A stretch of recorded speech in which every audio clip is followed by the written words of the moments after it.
The Alien Planet, The Green Movement's Role। ये जो chapter है, ये टॉपिक आप बोल लो, ये हॉर्नबिल क्लास 11th इंग्लिश की बुक से, और ये लिखा है नानी पालखी वाला ने। असल में ये एक आर्टिकल है जो कि इन्होंने, राइटर जिनका नाम अभी बताया, उन्होंने लिखा है, और ये पब्लिश हुआ था द इंडियन एक्सप्रेस में 24 नवंबर 1994 को। अब इसमें क्या इशू उन्होंने रेज़ किया था? उन्होंने इसमें बताया था किस तरह से जो अर्थ है वो डिग्रेड होती जा रही है, किस तरह से धरती को हम ख़त्म करते जा रहे हैं।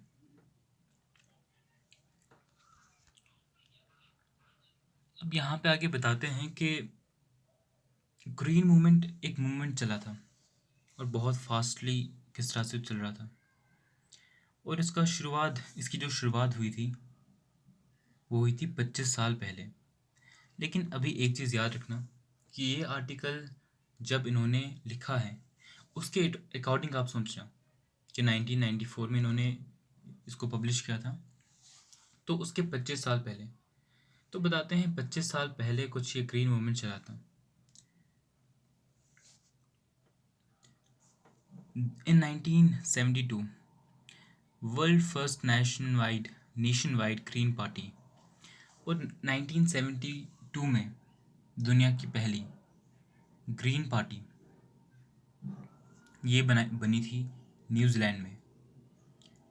और तब से जब ये चीज़ें शुरू हुई, फिर ये ग्रीन पार्टी बनी, उसके बाद ये जो मूवमेंट था ग्रीन मूवमेंट, ये कभी भी रुका नहीं, कभी भी ये इसमें रुकावटें नहीं आई, ये बढ़ता गया आगे।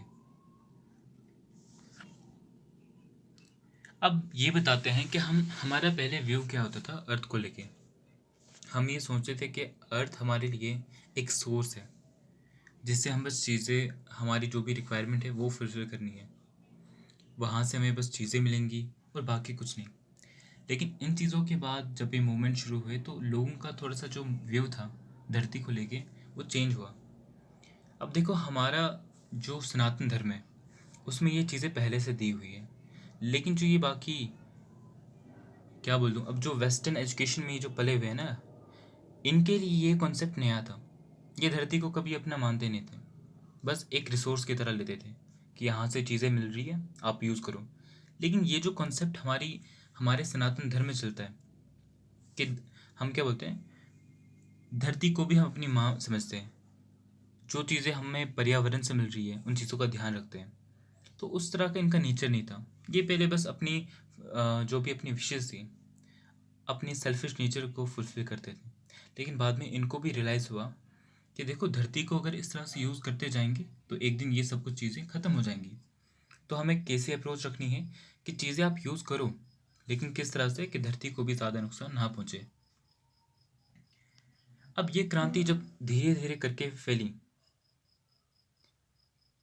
तो यहाँ पे एक पर्सन का नाम दिया है कॉपरनिकस। उन्होंने एक चीज़ बताई थी कि जो प्लैनेट्स हैं उनमें अर्थ का भी बताया था कि ये प्लैनेट्स रिवॉल्व करते हैं सन के अराउंड। ये चीज़ उन्होंने बताई थी 16th सेंचुरी में। ये 16th सेंचुरी में उन्होंने बात बताई थी। अब बताते हैं कि पहली बार ऐसा मानवीय इतिहास में हुआ कि पूरी दुनिया में, पूरे वर्ल्ड में ये बात इंसानों तक फैली कि देखो, अर्थ जो है ना एक लिविंग ऑर्गेनिज्म है, इसमें भी जान है और इस धरती का ही हम हिस्सा है। अगर तुम देखो कोई भी मैकेनिज्म, अगर हम एक चीज़ को ले लें, मान लो कार ले लेते हैं, अगर आप बोलो कि नहीं कार बस व्हील्स पे ही चलती है, तो ये भी सही बात नहीं है। या कार में बस इंजन होना चाहिए तब जाके चलेगी। कार के सभी हिस्से होंगे तब जाके वो अच्छे से फंक्शन कर पाएगी। उसी तरीके से अगर धरती नहीं होगी तो हम भी नहीं बचेंगे, क्योंकि एट लास्ट हम इसके ही पार्ट हैं और इसके अलग अलग नीड्स हैं, अलग अलग प्रोसेस चलते रहते हैं और इन प्रोसेस को हमें प्रिजर्व करके रखना है। तो ये इस तरह की क्रांति पूरी दुनिया में फैली।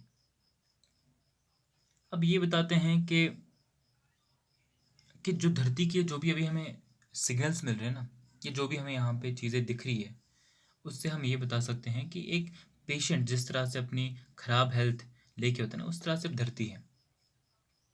लेकिन अब हमें अपनी चीज़ों को जो हमें करनी चाहिए थी वो हमें रियलाइज़ हो चुकी है कि हमें क्या करना है अपने प्लेनेट के प्रति, जो हमारी धरती है उसके लिए हमें क्या करना है। अब एक यहाँ पे कॉन्सेप्ट दिया है सस्टेनेबल डेवलपमेंट का। ये कॉन्सेप्ट आया था 1987 में, और एक कमीशन थी, world commission on environment and development. तो उसमें ये कॉन्सेप्ट पॉपुलर हुआ, सस्टेनेबल डेवलपमेंट। ये कॉन्सेप्ट इकोनॉमिक्स में अभी तक हम कितनी बार पढ़ते आए हैं।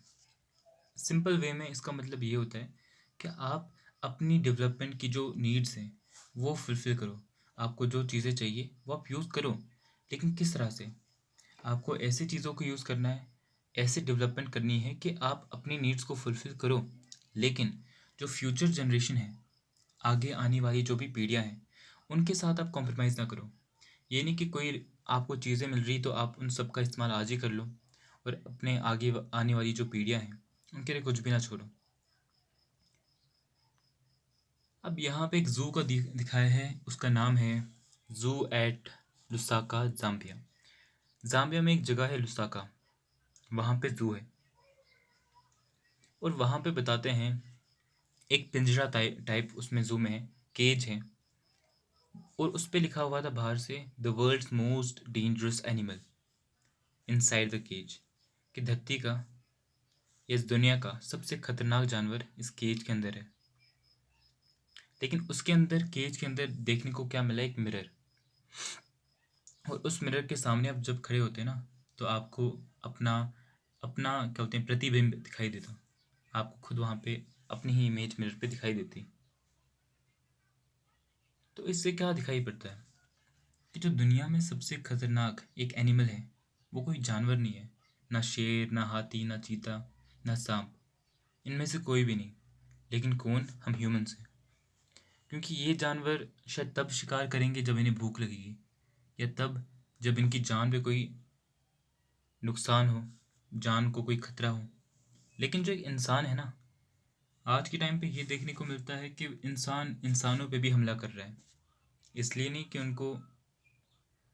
उसको खतरा है, बल्कि इसलिए कि उसको अपनी नीड्स फुलफिल करनी है। अपनी जो लालच है ना, इस चीज़ को नीड भी नहीं बोला जा सकता। ये इंसान जो आज के टाइम पे ये जो लालच दिखाते हैं, इसको हम नीड तो नहीं बोल सकते। बस अपनी लालच को फुलफिल करने के लिए ये दूसरों पे हमला करेगा, उनकी चीज़ें छीनेगा, उन्हें मारेगा, और टाइम आने पे जहाँ पे जिस धरती पे ये रहता है उसको भी ख़त्म करने का ऐसी सेल्फिशनेस ये इंसान रखता है। अब देखो, ये चीज़ें तो ठीक है कि बहुत सारे लोग नुकसान पहुंचा रहे हैं धरती को, कितनों ने कितना नुकसान पहुंचा दिया है, बहुत सारे अभी भी पहुंचा रहे हैं। लेकिन इसके विपरीत कुछ एजेंसीज हैं, बहुत सारे लोग, वो क्या कर रहे हैं कि अलग अलग कंट्रीज़ में एफर्ट डाल रहे हैं कि हमें धरती को किसी तरह से इन चीज़ों से बचाना है।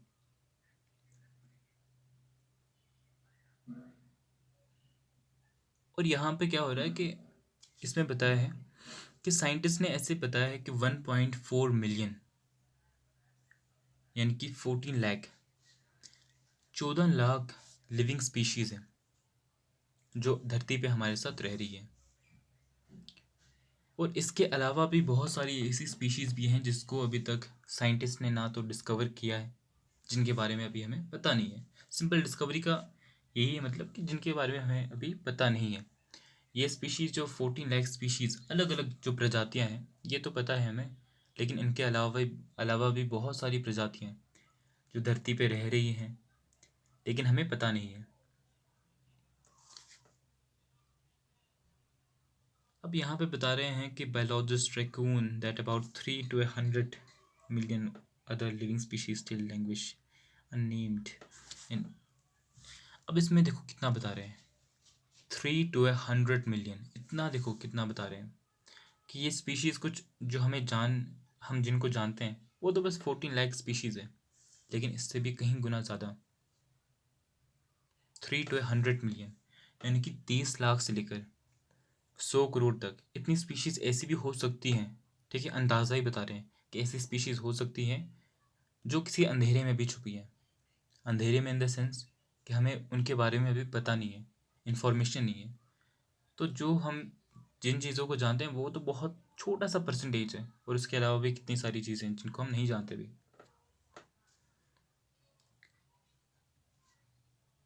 अब बताते हैं कि जो इंटरनेशनल कमीशंस बहुत सारी होती हैं, उनमें से कुछ जो शुरुआती कमीशन थी ना, तो उन्होंने एक क्वेश्चन रेज किया। उस कमीशन में एक इंडियन, ये कमीशन का नाम बताया है ब्रांड कमीशन, और उसमें एक इंडियन मेंबर थे जिनका नाम है मिस्टर एल के झा ब्रांड कमीशन में। तो उनकी एक रिपोर्ट आई थी जिसमें क्वेश्चन भी रेज किया गया था,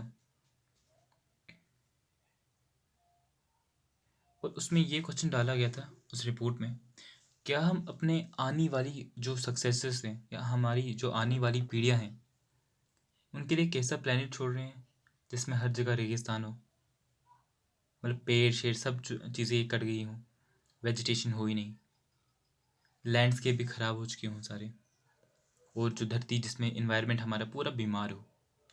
यानी कि एक ऐसा प्लेनेट जिसमें हम इतना ज़्यादा इसको यूज़ कर लें कि उसमें ना तो कुछ रिसोर्सेज बचें, पूरा उसमें वेजिटेशन सारी ख़त्म हो जाए, कि हम ऐसी धरती अपने आने वाली पीढ़ियों के लिए छोड़ रहे हैं। फिर एक राइटर है मिस्टर लेस्टर आर ब्राउन, इन्होंने एक बुक लिखी द ग्लोबल इकोनॉमिक प्रोस्पेक्ट। तो इसमें इन्होंने बताया कि धरती के 4 बायोलॉजिकल सिस्टम्स मेन बता सकते हो, बेसिक या प्रिंसिपल बायोलॉजिकल सिस्टम्स 4 हैं। इनके नाम फिशरीज, फॉरेस्ट, क्रॉपलैंड और ग्रासलैंड, ये 4 चीज़ें हैं धरती में बेसिक। अब बताते हैं कि इसी से जो ग्लोबल इकॉनमी है इन चीज़ों पे ही डिपेंड करती है। यहीं से हमारा खाना हमें मिलता है, जो हमारा रॉ मटेरियल हमें इंडस्ट्रीज़ के लिए चाहिए, या हमारे मिनरल, पेट्रोलियम, सब चीज़ें जो भी हमें चाहिए वो इनसे ही मिलती है। और धरती में अगर हम वर्ल्ड में देखें तो ह्यूमन लोग, जो हम इंसान हैं, इन चीज़ों पे क्लेम डाल रहे हैं कि नहीं यार ये रिसोर्सेज मेरी है, ये रिसोर्सेज मेरी है। तो इस चीज़ से क्या हो रहा है कि इनका लेवल जो है चीज़ों का, रिसोर्सेज का, बहुत कम होता जा रहा है। ग्रासलैंड अब ख़त्म होते जा रहे हैं, फिशरी जो थी वो ख़त्म होती जा रही धीरे धीरे करके, क्रॉप लैंड ख़त्म होते जा रहे हैं, फॉरेस्ट ख़त्म होते जा रहे हैं, और ये इस लेवल पे पहुंच गए हैं कि जहाँ पे इनकी प्रोडक्टिविटी भी बहुत कम है। और जब ये ऐसी चीज़ें हो जाएंगी ना, कंप्लीटली जब ये ख़त्म हो जाएगा, तो हमें रिसोर्सेज कहाँ से मिलेंगी। और एक एग्जांपल इन्होंने दी है कि आज के लोगों को, बहुत सारे लोग हैं जो जिम जा रहे हैं और जिनको प्रोटीन प्रोटीन चाहिए होता है ना, रिक्वायरमेंट, तो वो क्या करते हैं, अपनी डिपेंडेंसी रखते हैं किस पे ज़्यादातर, फिशेस, उस पर ही रखते हैं, क्योंकि फिश जो है एक प्रोटीन का अच्छा सोर्स माना जाता है। तो वहाँ से क्या हो रहा है, फिशेस पे ज़्यादा इम्पेक्ट पड़ रहा है, उन पे बर्डन पड़ रहा है कि लोग उनको ही यूज़ करते जा रहे हैं। कुछ जगहों पे अगर उनके पास फ्यूल नहीं है जलाने के लिए, तो फॉरेस्ट को यूज़ करके वहाँ पे लकड़ी काटेंगे, उसको जलाएंगे।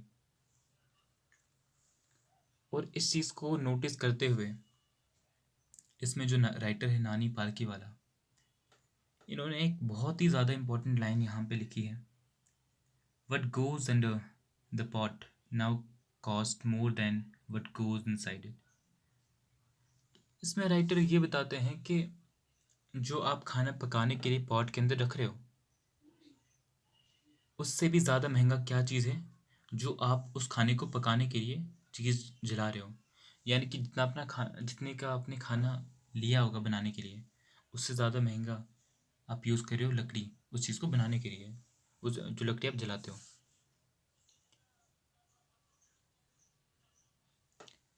अब यहाँ पे एक डॉक्टर माइर्स थे, तो ये बताते हैं कि ट्रॉपिकल जो फॉरेस्ट होते हैं वो पावर हाउस हैं एवोल्यूशन के। ट्रॉपिकल फॉरेस्ट में इतनी ज़्यादा स्पीशीज़ अलग अलग पाई जाती हैं कि एवोल्यूशन वहाँ पे बहुत ज़्यादा होता है। लेकिन अगर जब ये फॉरेस्ट ही ख़त्म हो जाए तो ये जो स्पीशीज़ हैं, अलग अलग स्पीशीज़, इनका भी एक्सटिंक्शन होना, इनका भी ख़त्म होना, विलुप्त होना, ये स्वाभाविक चीज़ है कि जब फॉरेस्ट ही नहीं रहेंगे तो ये चीज़ें कहाँ से रहेंगी।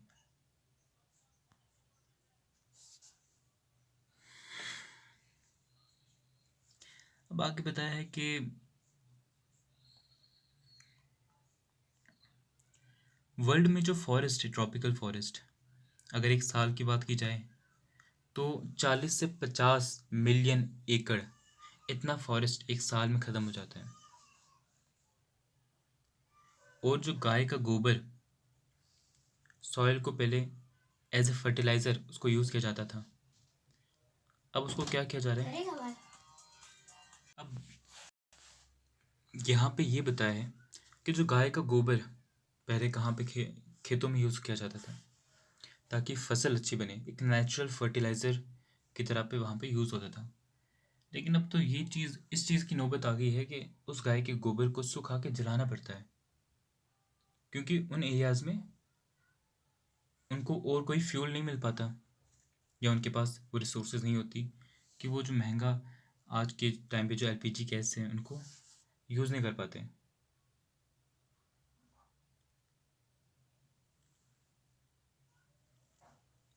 अब यहाँ पे क्या बता रहे हैं, वर्ल्ड बैंक की तरफ से क्या अंदाज़ा लगाया गया कि जो फॉरेस्ट का हम प्लांटेशन करते हैं, पेड़ लगाते हैं,